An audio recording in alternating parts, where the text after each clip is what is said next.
ಶ್ರೀ ಗುರು ಬಸವಲಿಂಗಾಯ ನಮಃ.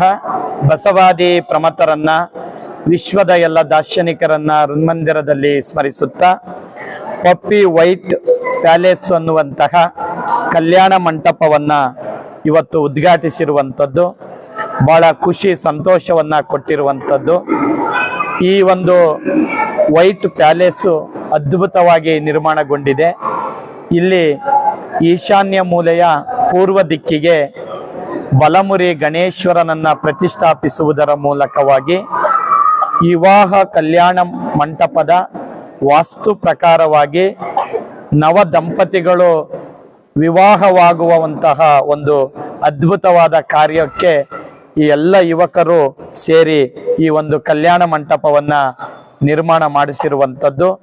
ಒಂದು ಖುಷಿ ಸಂತೋಷ ಏನಪ್ಪಾ ಅಂತಂದ್ರೆ, ಈ ಭಾಗದಲ್ಲಿ ಶಿರದಲ್ಲಿ ವ್ಯವಸ್ಥಿತವಾಗಿರುವಂತಹ ಪಪ್ಪಿ ವೈಟ್ ಪ್ಯಾಲೇಸು ಅದ್ಭುತವಾಗಿ ಬಂದಿರುವಂಥದ್ದು.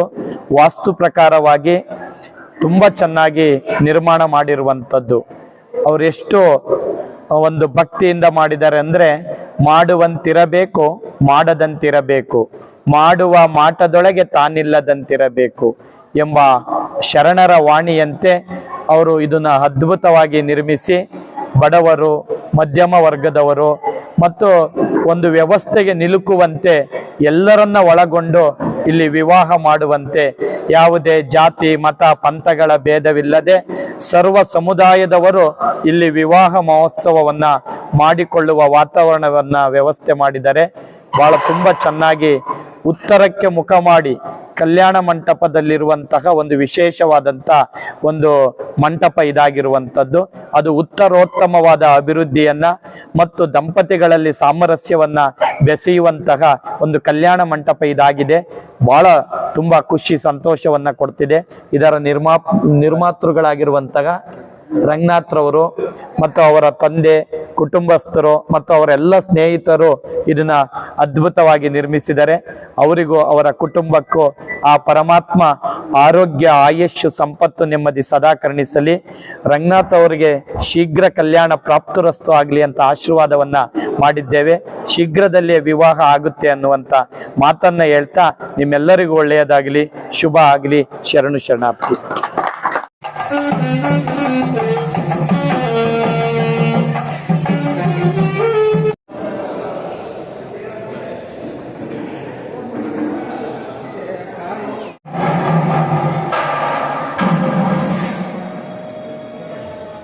ಇವತ್ತು ಸಿರಾ ನಗರದಲ್ಲಿ ಪಪ್ಪಿ ವೈಟ್ ಸಮುದಾಯ ಭವನ, ಪಪ್ಪಿ ವೈಟ್ ಪ್ಯಾಲೇಸ್ ಛತ್ರ ಇವತ್ತು ಉದ್ಘಾಟನೆ ಆಗ್ತಾ ಇದೆ. ಅದಕ್ಕೆ ಸ್ವಾಮೀಜಿಯವರು, ಬಸವಾನಂದ ಸ್ವಾಮೀಜಿಗಳು ಕೂಡ ಬಂದಿದ್ದಾರೆ ಮತ್ತು ಚಿದಾನಂದ ಗೌಡರವರು, ನಟರಾಜ್ ಅವರು, ರಂಗನಾಥ್ ಅವರೆಲ್ಲರೂ ಕೂಡ ಇವತ್ತು ಬಂದಿದ್ದಾರೆ. ಇದು ಪಪ್ಪಿನೇ ಇನ್ನೂ ಬಂದಿಲ್ಲ, ಬರ್ತಾರೆ. ಈಗ ಬಂದಾಗ ಅದು ಉದ್ಘಾಟನೆ ಆಗ್ತದೆ. ಇವತ್ತು ಒಳ್ಳೆ ಚೌಲ್ಟ್ರಿನ ಮಾಡಿದ್ದಾರೆ. ಇವತ್ತು ಸಿರಾದಲ್ಲಿ ಎಷ್ಟು ಚೌಲ್ಟ್ರಿ ಮಾಡಿದ್ರು ಕೂಡ ಸಾಲದು. ಆ ಚೌಲ್ಟ್ರಿಗಳು ಇವತ್ತು ಮದುವೆ ಕಾರ್ಯಕ್ರಮಗಳಿರ್ಬೋದು ಅಥವಾ ಮನೆಯಲ್ಲಿ ಸಣ್ಣ ಪುಟ್ಟ ಕಾರ್ಯಕ್ರಮಗಳಿದ್ದರೂ ಕೂಡ ಚೌಲ್ಟ್ರಿಗೆ ಹೋಗೋದಕ್ಕೆ ಬಯಸ್ತಾರೆ ಈಗ. ಆ ಕಾರಣ ಇದೊಂದು ಜನಕ್ಕೆ ಪೂರಕವಾಗಿ ಸಹಾಯ ಆಗ್ತಕ್ಕಂಥ ಒಂದು ಚೌಲ್ಟ್ರಿ ಆಗಿದೆ. ಆ ಚೌಲ್ಟ್ರಿ ಚೆನ್ನಾಗಿ ನಡೀಲಿ, ಜನರಿಗೆ ಪ್ರಯೋಜನ ಆಗಲಿ ಅಂತೇಳಿ ನಾನು ಹಾರೈಸ್ತೀನಿ. ಇಲ್ಲಿ ಪರಮಪೂಜ್ಯ ಸ್ವಾಮೀಜಿಗಳ ಆಶೀರ್ವಾದದೊಂದಿಗೆ ಪಪ್ಪಿ ವೈಟ್ ಪ್ಯಾಲೇಸ್ ಅನ್ನೋ ಒಂದು ಸುಸಜ್ಜಿತವಾದಂಥ ಒಂದು ಕಲ್ಯಾಣ ಮಂಟಪ ನಮ್ಮ ಪ್ರತಾಪ್ ಮತ್ತು ಅವರ ಕಸಿನ್ ರಂಗನಾಥ್ ಅವರು ಭಾಳ ಒಂದು ಇವತ್ತಿನ ಬೆಂಗಳೂರು ಮುಂತಾದ ಕಡೆ ಯಾವ ರೀತಿ ಸೌಲಭ್ಯಗಳಿರುತ್ತೆ ಆ ರೀತಿ ದೊಡ್ಡದಾಗಿ ಯೋಚನೆ ಮಾಡಿ ಒಂದು ದೊಡ್ಡ ಮಟ್ಟಕ್ಕೆ ಒಂದು ಕಲ್ಯಾಣ ಮಂಟಪ ಮತ್ತು ಬೇರೆ ಬೇರೆ ಎಲ್ಲ ಕೆಲಸಕ್ಕೂ ಯೂಸ್ ಆಗುವಂಥ ಒಂದು ವಾತಾವರಣವನ್ನು ನಿರ್ಮಿಸಿಕೊಟ್ಟಿದ್ದಾರೆ. ಖಂಡಿತ ಶಿರಾ ನಗರ ಅತ್ಯಂತ ವೇಗವಾಗಿ ಬೆಳೀತಿರ್ತಕ್ಕಂಥ ಒಂದು ನಗರ. ಒಂದು ಕಡೆ ಇಂಡಸ್ಟ್ರಿಯಲ್ ಕಾರಿಡಾರು ಮತ್ತು ಇನ್ನೊಂದು ಕಡೆ ಎಜುಕೇಷನ್ ಹಬ್ಬು, ಮತ್ತು ಜನ ಎಲ್ಲ ಒಂದು ಕಡೆ ಒಂದು ದೊಡ್ಡ ಮಟ್ಟಕ್ಕೆ ಬೇರೆ ಬೇರೆ ಉದ್ಯೋಗಗಳನ್ನು ಕೂಡ ಅವಲಂಬಿಸ್ಕೊಂಡು ಸರಿಯಾಗಿ ಬರ್ತಿದ್ದಾರೆ. ಹಾಗಾಗಿ ಸಹಜವಾಗಿ ಇವತ್ತಿನ ಅವಶ್ಯಕತೆ ತಕ್ಕಂತೆ ಮಾಡಿರೋದು ಖಂಡಿತ ಕೂಡ ಇದು ಸಾರ್ವಜನಿಕವಾಗಿ ಭಾಳಷ್ಟು ಅನುಕೂಲ ಆಗುತ್ತೆ. ಇದು ಏನು ಇವರು ಸಹೋದರರು ಸೇರ್ಕೊಂಡು ಮಾಡಿದ್ದಾರೆ ಅವ್ರಿಗೂ ಕೂಡ ಒಳ್ಳೆಯದಾಗಲಿ, ಇದರ ಉಪಯೋಗವನ್ನು ಎಲ್ಲರೂ ಕೂಡ ಪಡ್ಕೊಳ್ಳಿ ಅನ್ನೋ ಮಾತನ್ನು ಹೇಳ್ತಾ ನಾನು ಅವ್ರಿಗೆಲ್ಲ ಯಶಸ್ಸನ್ನು ಕೋರ್ತೇನೆ. ನನ್ನ ಶಿರಾ ಜನತೆಗೆ ಪಪ್ಪಿ ವೈಟ್ ಪ್ಯಾಲೇಸ್ ಮಾಲೀಕರಾದ ರಂಗನಾಥ್ ಮಾಡುವ ನಮಸ್ಕಾರಗಳು ಹಾಗೂ ಕನಕ ಜಯಂತಿ ಶುಭಾಶಯಗಳು. ಇವತ್ತು ನಾವಿಲ್ಲಿ ಕಲ್ಕೋಟೆಯ ಯಾದವನಗರ ಬಡಾವಣೆಯಲ್ಲಿ ನಮ್ಮ ಪಪ್ಪಿ ವೈಟ್ ಪ್ಯಾಲೇಸ್ ಅನ್ನೋ ಕಲ್ಯಾಣ ಮಂಟಪವನ್ನು ಶುರು ಮಾಡಿದ್ದೇವೆ. ಇಲ್ಲಿ ಎಲ್ಲ ಥರದ ಸುಸಜ್ಜಿತವಾದ ಕೊಠಡಿಗಳು ಹಾಗೂ ಪಾರ್ಕಿಂಗ್ ವ್ಯವಸ್ಥೆ ಎಲ್ಲ ಚೌಲ್ಟ್ರಿಗಿನ್ನ ತುಂಬ ಚೆನ್ನಾಗಿದೆ.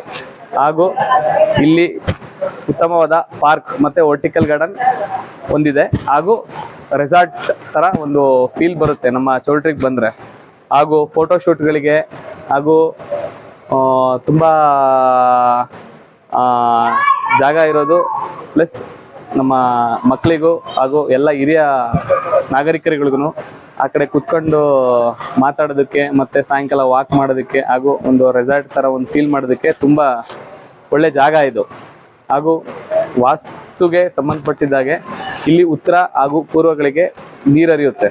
ವಾಸ್ತು ಸಂಬಂಧಪಟ್ಟ ಜಾಗ ನಮ್ಮಲ್ಲಿ ತುಂಬ ದಂಪತಿಗಳಿಗೆ ಒಳ್ಳೆಯದಾಗೋ ಎಲ್ಲ ಲಕ್ಷಣಗಳು ಚೆನ್ನಾಗಿದೆ ಅಂತ ನಮ್ಮ ಎಲ್ಲ ಜನತೆಗಳು ತಿಳ್ಕೊಂಡಿದ್ದಾರೆ. ಹಾಗೂ ತುಂಬ ಒಳ್ಳೆಯದು, ಏಕೆಂದರೆ ಪೂರ್ವ ಹಾಗೂ ಉತ್ತರಕ್ಕೆ ನೀರು ಹರಿಯೋದು ಶುಭ ಅಂತ ಎಲ್ಲ ಹೇಳ್ತಾರೆ ಹಾಗೂ ಶುಭಕರ.